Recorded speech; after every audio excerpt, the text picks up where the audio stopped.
Don't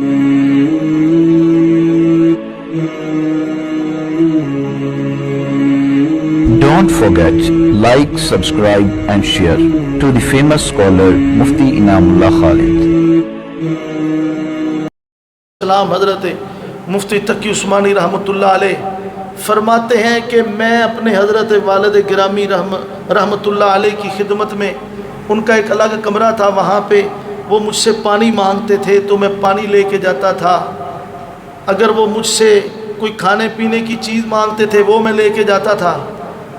فرماتے ہیں کہ جب میں پانی پلا لیتا تھا، میں گلاس رکھتا تھا یا وہ کھانے کے بعد پلیٹ وہاں رکھتا تھا، تو حضرت والد محترم جو مفتی اعظم پاکستان تھے فرماتے ہیں کہ وہ مجھے کہتے تھے تقی میاں فوراً گلاس اٹھاؤ، جہاں سے لے کے آؤ وہیں پہ پہنچاؤ، پلیٹ فوراً باورچی خانے میں رکھ کے آؤ.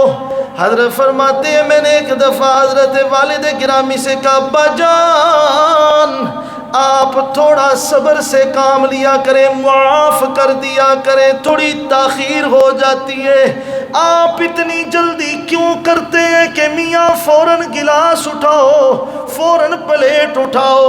حضرت کہتے ہیں کہ والد گرامی نے جواب دیا بیٹا میں نے اپنی کاپی میں لکھا ہے کہ اس کمرے کے اندر جتنا سامان ہے وہ میری ملکیت میں ہے، اس کمرے کے علاوہ گھر میں جتنا سامان ہے وہ تمہاری ماں کی ملکیت میں ہے. میں کہتا ہوں تمہاری ماں کی ملکیت والی پلیٹ یا گلاس اس کمرے میں پڑا ہوا ہو، اسی حال میں میرا انتقال ہو جائے اور میری وہ کوئی بات پڑھ لے کہ اس کمرے کا سامان جو تھا وہ میری ملکیت تھی، کہیں اس کا گلاس غلط فہمی سے میری ملکیت میں نہ آ جائے، اس کی پلیٹ میری ملکیت میں نہ آ جائے، اس لیے جو ہی میں پانی پی لیا کروں، میں کھانا تناول کر لیا کروں تو پلیٹ کو فوراً اس کی جگہ پہ واپس پہنچا دیا کرو.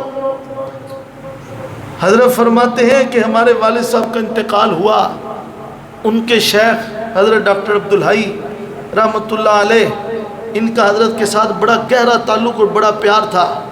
فرماتے ہیں کہ حضرت کی تعزیت کے لیے آئے. حضرت شیخ الاسلام فرماتے ہیں کہ وہ میرے شیخ تھے، میرے والد کی تعزیت کے لیے آئے. میں نے دیکھا کہ انتہائی کمزوری ہے، بدن میں انتہائی ضعف محسوس ہو رہا ہے. فرماتے ہیں کہ حضرت والی صاحب کا خمیرہ پڑا ہوا تھا، وہ خمیرے کی ڈبیا میں لے آیا. میں نے کہا حضرت جی اس ڈبیا میں سے ایک خمیرے کا چمچ کھا لیجئے، بدن میں انرجی آ جائے گی، قوت آ جائے گی، بڑا ضعف محسوس ہو رہا ہے. حضرت کہنے لگے او تقی میاں یہ خمیرہ کیوں اٹھا لائے ہو؟ میں نے کہا حضرت جی یہ باجان کا تھا. کہا یہ تو اب وراثت کا مال ہے، تم بغیر وارثوں کی اجازت کے یہ خمیرہ اٹھا لائے اور مجھے کہہ بھی رہے ہو کھا لو.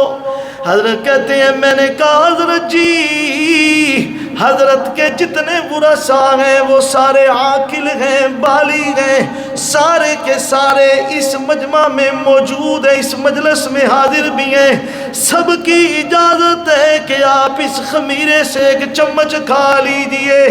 پھر حضرت نے وہ چمچ تناول کی اور تناول کر کے کہنے لگے تمہیں پتہ ہے نا اگر ایک کی بھی اجازت نہ ہوتی تو یہ چمچ میرے اوپر حلال نہیں تھی بلکہ حرام تھی.